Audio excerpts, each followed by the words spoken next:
안녕하세요. 여러분의 아는 의사 강동호입니다. 임플란트 실패로 임플란트가 빠졌는데 다시 재치료할 때 빠진 임플란트를 다시 심게 될까요? 임플란트를 다시 심을 수 있나요? 라는 질문인가요? 아니요, 빠진 걸 다시 심나요? 라는 질문인가요? 빠진 임플란트를 다시 심어야 하는지. 뺀 거를 다시 당연히 심지는 않고요. 뺀 거를 다시 심으면 당연히 감염증이 생기죠.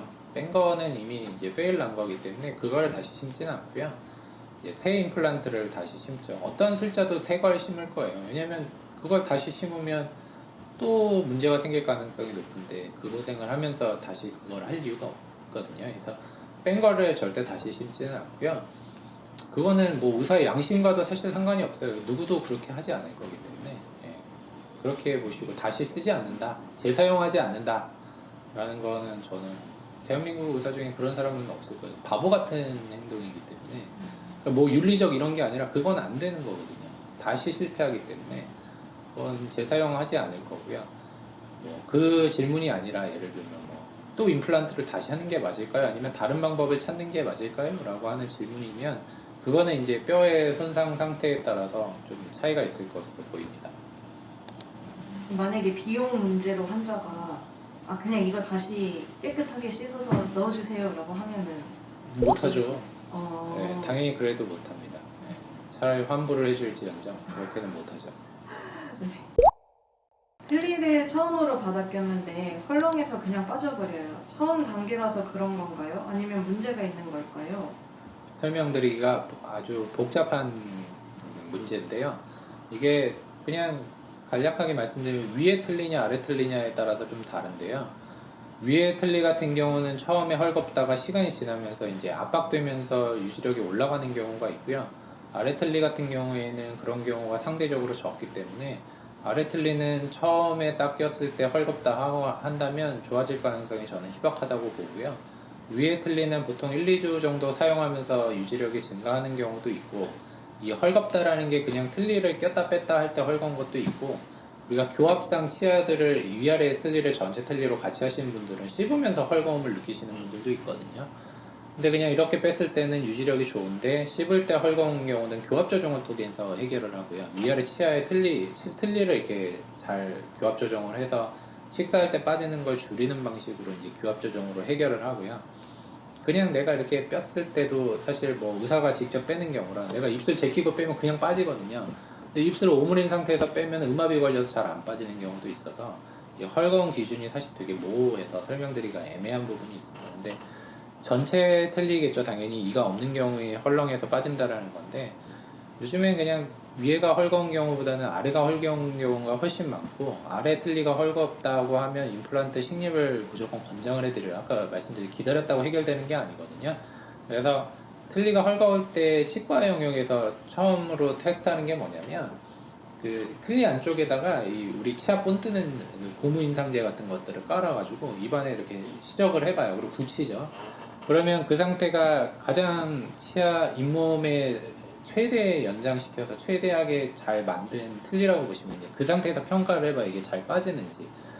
그러면 어떤 분들은 정말 쩍쩍 붙는 분들도 있고요. 어떤 분들은 또 그렇게 해도 빠지는 분들이 있거든요. 물론 뭐 이런 것들이 혀의 위치, 뭐 아래 혀의 위치에 따라서 다르기도 하고 습관에 의해서 다르기도 한데 그런 걸 종합적으로 평가해서 이분은 아래 틀니 해도 헐거울 게 뻔하다라고 판단하면 제작전에 설명을 드려요. 이거는 틀니 해보셔야 잘 빠지실 건데 그래도 쓰실 수 있을 이런 습관이 잘 갖춰져 있으신 분인지 뭐 이 기존의 틀니를 이미 쓰고 계셨는데 그것도 헐겁게 쓰신 분이라면 당연히 적응을 잘 하실 거고 그게 아니라 내가 이번에 치아를 다 빼고 처음 전체 틀니로 넘어왔다고 한다면 그때는 이거를 예상을 좀 해드려야 돼요. 그래서 이거 좀 이런 식으로 불편할 건데 괜찮겠냐. 그래서 보통 틀니 제작 전에 임시 틀니 단계를 거치거든요. 임시 틀니를 함으로써 이제 이거를 평가해보는 거예요. 이런 상태인데 괜찮겠냐. 환자가 이렇게는 못 쓰겠다 하면 이제 제작 전에 임플란트를 상담을 해서 임플란트 틀니 쪽으로 좀 갈 수 있게 유도를 해드린다거나 이런 경우들이 좀 있죠. 그래서 틀니는 사실 제작 전에 환자와 대화가 사실 중요합니다. 어떻게 치료 결과가 나올 건데 이게 좀 쉽지 않다. 근데 그렇게 설명드려도 사실 환자분들이 나중에 결과만 놓고 평가하시는 경우들이 있어서 틀니 치료에 사실 어려운 부분이 많습니다. 이게 조정을 통해서 이게 가능할까요? 개선이 가능할까요? 새로 제작한 틀니라고 하면 사실 어려울 수 있는데 이제 조정이 가능하다는 게 어떤 부분을 조정하느냐라고 이해를 하시면 되냐면 크게는 이제 두 가지예요. 그 내면 조정, 그러니까 적합도죠. 이 잇몸하고 틀니의 적합도가 중요한데 이 적합도를 조정하는 부분이 첫 번째고요. 그게 제작한 지 사실 얼마 안 된 틀니라고 한다면 적합도가 떨어지는 경우들은 별로 없어요. 왜냐면 최근에 본 떠서 만든 거기 때문에 최근 잇몸 상태를 반영해서 제작을 한 거잖아요. 그래서 적합도 문제는 아니실 것 같고 이제 이 틀니의 연장 부분이 있어요. 그래서 틀니를 어디까지 연장해서 만들 거냐의 부분도 있거든요. 그래서 그 부위까지 연장을 해볼 수 있는 상황인지를 좀 봐야 되는 부분이 있고요. 그렇게 연장했을 때 환자분들이 불편해 하시는 경우들도 있어요. 그 틀니가 자꾸 내가 혀를 움직였을 때 이물감이 좀 없어야 편안한데 그 연장 부위를 길게 함으로써 유지력은 올라가지만 환자분들이 느끼는 이물감은 커지거든요. 그래서 그거에 접점을 찾다 보면 틀니가 점점 짧아지고 틀니 크기가 점점 작아지고 하는데 환자분들은 보통 그래요. 저 누가 만들었는데 그 틀니는 되게 얄쌍하고 좋더라. 내 틀니는 왜 이렇게 크냐? 뭐 이렇게 크게 만들어가지고 너무 불편한 거 아니냐? 이렇게도 표현하시거든요.